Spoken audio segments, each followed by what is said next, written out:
Today we are going to read the first page of Interview with a Vampire by Anne Rice.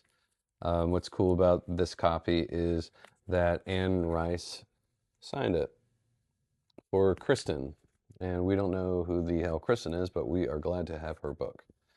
So, part one. I see, said the vampire thoughtfully, and slowly he walked across the room towards the window. For a long time he stood there against the dim light from Divisadero Street and the passing beams of traffic. The boy could see the furnishings of the room more clearly now, the round oak table, the chairs.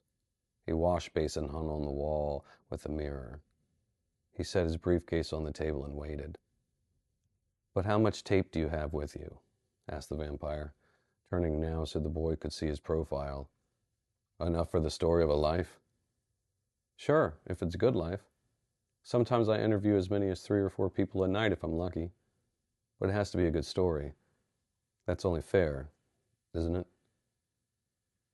"Admirably fair," the vampire answered. "I would like to tell you the story of my life then. I would like to do that very much." "Great," said the boy, and quickly he removed the small tape recorder from his briefcase, making a check of the cassette and the batteries. "I'm really anxious to hear why you believe this. Why you—" "No," said the vampire abruptly. "We can't begin that way. Is your equipment ready?" "Yes," said the boy. "Then sit down. I'm going to turn on the overhead light." "But I thought vampires didn't like light," said the boy. "If you think the dark adds to the atmosphere—" But then he stopped. The vampire was watching him with his back to the window. The boy could make out nothing of his face now, and something about the still figure there distracted him. He started to say something again, but he said nothing.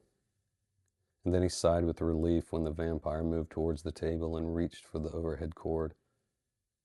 At once the room was flooded with harsh yellow light, and the boy, staring up at the vampire, could not repress a gasp. His fingers danced backwards on the table to grasp the edge. "Dear God," he whispered, and then he gazed, speechless, at the vampire. The vampire was utterly white and smooth, as if he were sculpted from bleached bone, and his face was as seemingly inanimate as a statue. Thanks.